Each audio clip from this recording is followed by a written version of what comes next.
What's up, Titan fans? How we doing? Look, I know we're not doing great right now.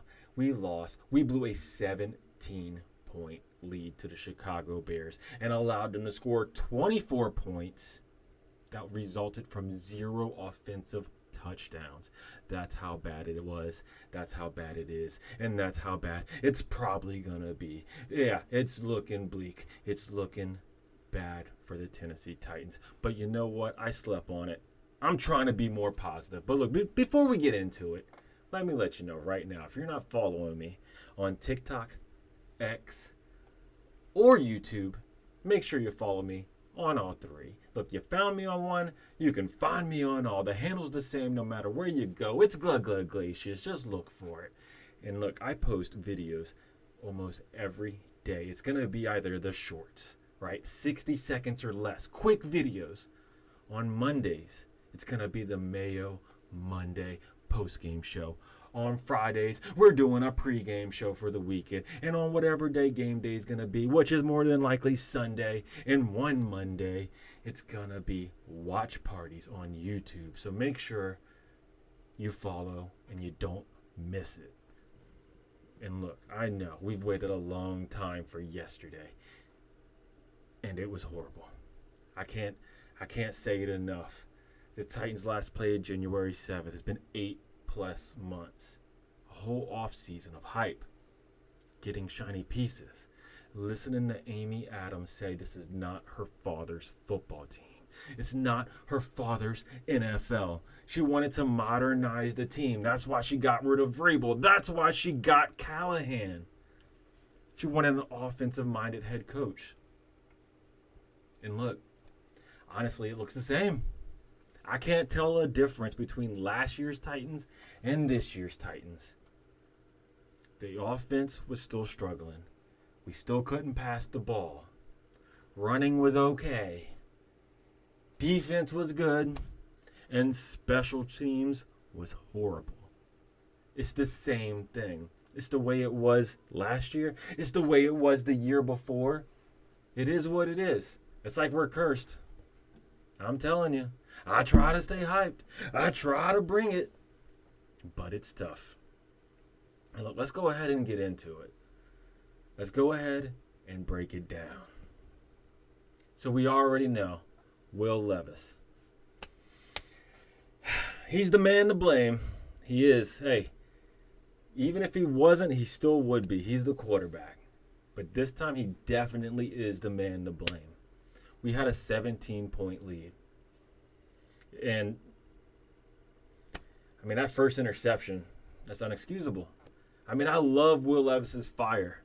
I love his grit, his determination, that dog in him. You know what I'm saying? But when you're getting sacked and you try to just flick it 10 yards out of bounds is what he said he tried to do. And it gets picked off, ran back for a tutty. That's tough. I mean, I understand the one at the end of the game. He tried just throwing it up, making a play. I'd rather him do that than take a sack. Just give your wide receiver a chance. I mean, it wasn't a good chance, but he gave him a chance. And then he got strip sacked, which you can't fully blame him. Latham, right? First round draft pick. Still trying to fix this offensive line. Didn't happen. We bring in Bill Callahan, one of the greatest offensive line coaches of all time. We're still having offensive line issues. Latham's from Alabama.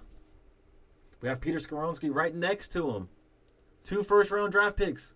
Side by side. Side by side. Then for center, we get Quisenberry. Next to him, Radin, 2nd-round draft pick. And then NPF. They're all recent draft picks. Minus Quisenberry. We brought him in. He's a team captain. And we're getting sacked. 3 sacks. You know, it wasn't good for Will Levis. It wasn't good for the offensive line. I mean, if you have a bright side, the running game. You know, Pollard did fine in the first half. We gave it to him. He had like 60-something yards in the first half. And then they quit giving it to him. You know, he finished the game with 82 yards. Spears, you know, we barely saw him. I thought it was going to be a 2 runner back system. They named him both as number 1 on the depth chart. He only had 4 carries. I mean, he came in for some passes. Yeah, he caught 4 passes for 11 yards. One of them was that third down when he tried doing the drag route over the middle. He could have got the first down. He was like an inch away, but he didn't break the tackle. So, hey, it is what it is.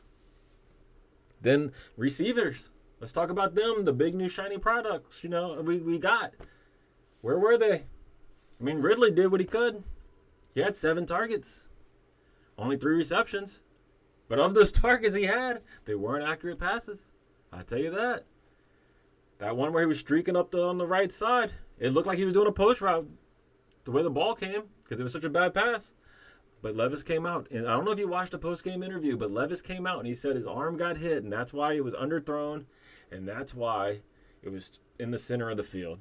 And luckily, Ridley saw it enough, and he came back for it and was able to stop the defender from picking it off. And then he just completely overthrew Ridley on that streak up the left. Both of those could have been touchdown plays, both of them. Tyler Boyd. We're just moving down the list. One after another. Tyler Boyd, 3 catches, 18 yards. That's what we brought in. I don't know if it was play design. I don't know if it was Will Levis just checking it down. I mean, maybe he just didn't have confidence because he couldn't get a deep pass going.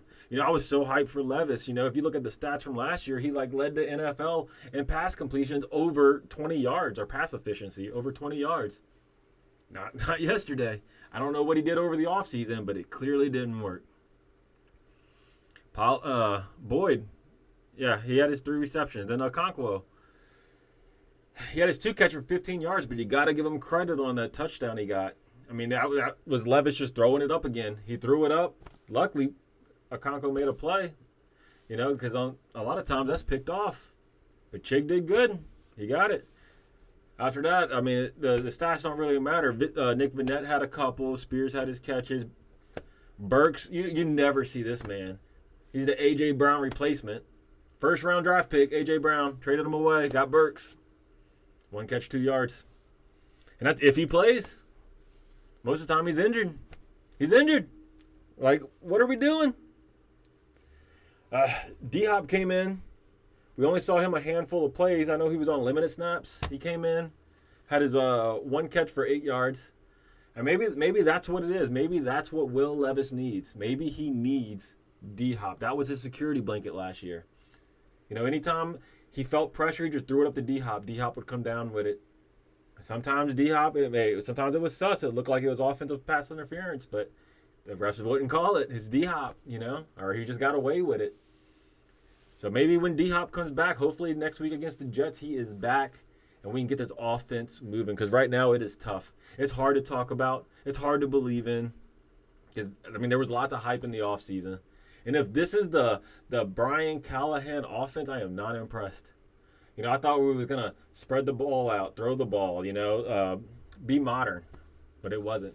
It looked like the same old Titans offense. But speaking of the defense did great.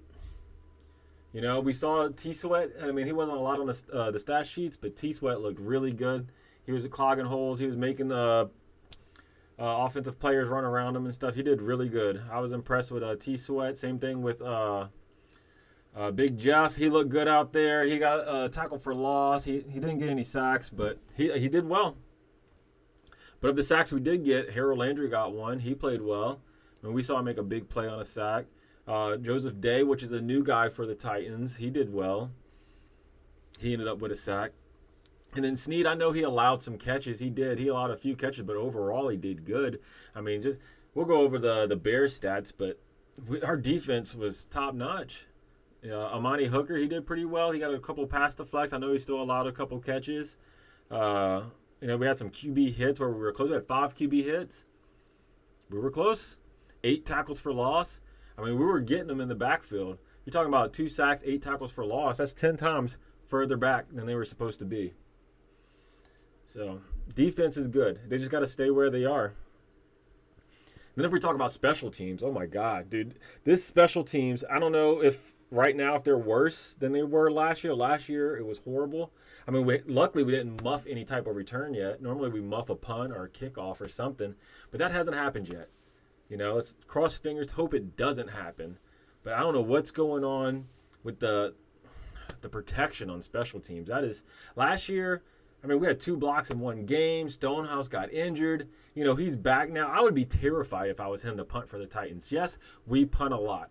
Yes, he has job security. But he's not going to be in the league long if he's back there just, you know, with defenders all up on him every time he punts the ball. He already got injured once. We cannot let this continuously happen. Otherwise, we're going to end up ruining the career of a great punter. They definitely have to fix that. And then let's talk about the coverage, like the kick coverage. Man, that was horrible. Every time we punt the ball, every time we did it, they just ended up missing the tackle, the initial tackle, or the guy would break the tackle. Like sometimes they would just dive and just miss them or take bad angles. Every time they got the ball, the Bears started around the 50-yard line. The punt coverage was that bad. And even on kickoffs, it was bad. We allowed a really long kickoff. Let's see if I can find it down here. They might show as long for kick return. Yes, kick return, 67 yards. We allowed a 67-yard kick return. It's like, how many times is this going to happen? We're just allowing kick returns long. We're allowing punt returns long. When our guy, and then also, look, okay, our kick coverage was horrible on kickoff and punts. But then on kick returning, Jaquan Jackson, man, I did not understand it. When they kick the ball and it's halfway in the end zone, why is he not kneeling it? You know, in these new kickoff rules, if they kick it in the end zone, you get it at the 30. Just kneel the ball. Stop trying to be a hero and make a play. Look, he tried to run it out, and he ran it to like the 16-yard line. What are we doing? You know, that's coaching. You know, hey, coach him up. Let him know. They kick it in the end zone, just kneel it. That's all you got to do. You take it to the 30. It penalizes them for kicking it too far. There's no point in running it out. But we had issues on both sides of the special teams, whether we were, you know, defending or receiving. Either way, it was bad. So there's not much good to talk about today with the Titans besides the defense. And hopefully the defense keeps it up. Because next week, you know who we have? We have Aaron Rodgers and the Jets. Yes, we get to see them tonight play. We get to see if Aaron Rodgers is back. If he's back to his MVP status or if he's just old and washed. And if he's back, well, there goes week 2. There he goes. Because our defense is the one thing that's holding us together right now. And if our defense can't stop Aaron Rodgers, well, we're done. I mean, we only put up 17 points against the Bears. So, yes. Look, I'm going to watch the game tonight.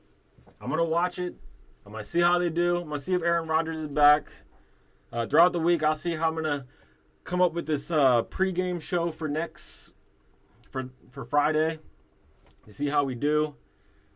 Hopefully, by that time, I've slept on it a few more times, and it's more positive, and I can bring the hype, and I can tell you, hey, Titans about to win this Sunday. But right now, I'm not there, brother. I'm not there. So, yeah, tune in throughout the week. You'll see the shorts.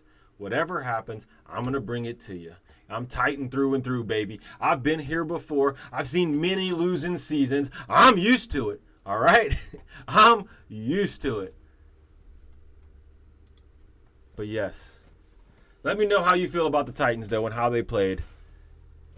And about the Jets tonight, if you're watching this after their Jets game, and how you think we're going to do against them, even though it's coming in the Friday episode. But let me know all that down in the comments below. Don't forget to like, subscribe, and tighten up, baby.